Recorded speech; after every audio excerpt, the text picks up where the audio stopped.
Once practiced as indentured servitude, slavery stemmed after the demand for labor became too high and indentured servants became too expensive for poor white farmers. Slaves were brought from Africa and some parts of the Caribbean and endured an extremely dangerous and terrifying journey through the Middle Passage. Thousands of slaves died on this journey and many became too sick to work as slaves. Once slaves began working on plantations or in the household, white supremacy began to develop more and more in the South. As slavery expanded, severe punishments and brutal torture was laid upon the slaves by the whites. By the 1850s, different ideologies regarding slavery emerged in the North and the South. Northerners believed that slavery was absolute evil and should be completely abolished. On the other hand, Southerners believed that it was a positive good. Since slavery was mentioned in the Bible and practiced in the great civilizations of the past, such as Rome and Greece, Southerners thought it should be allowed in their present time. These differing opinions produced mass tension and would eventually lead to the Civil War. Slavery became the ultimate form of labor between 1830 and 1860 due to the rapid increase of demand for workers. Slavery was dominant in the South, which was often referred to as the Cotton Kingdom. In 1830, 300,000 bales of cotton were produced, and by 1860, three-fourths of the world's supply of cotton was grown in the South. By 1860, there were over 4 million slaves in the United States. So where did pro-slavery ideologies emerge?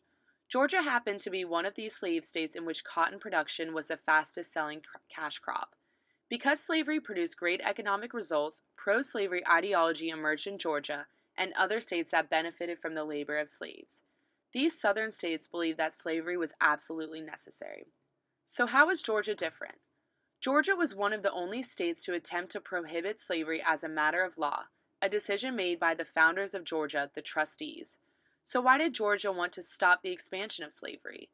Unlike the other states, Georgia believed that slavery was not necessary with their social and economic ideals in mind. The trustees focused on self-dependence and self-earning rather than relying on the work of others. However, settlers were unwilling to work and the demand for slaves increased. For example, settlers and pro-slavery supporters signed petitions and letters begging the trustees to allow slavery.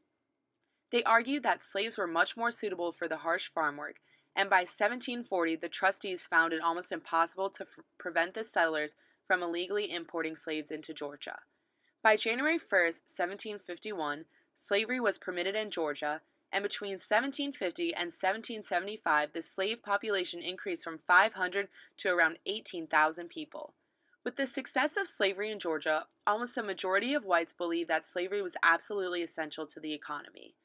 Crop production became almost unattainable without the work of slaves around the plantation and in the household, which further drove the settlers to support slavery.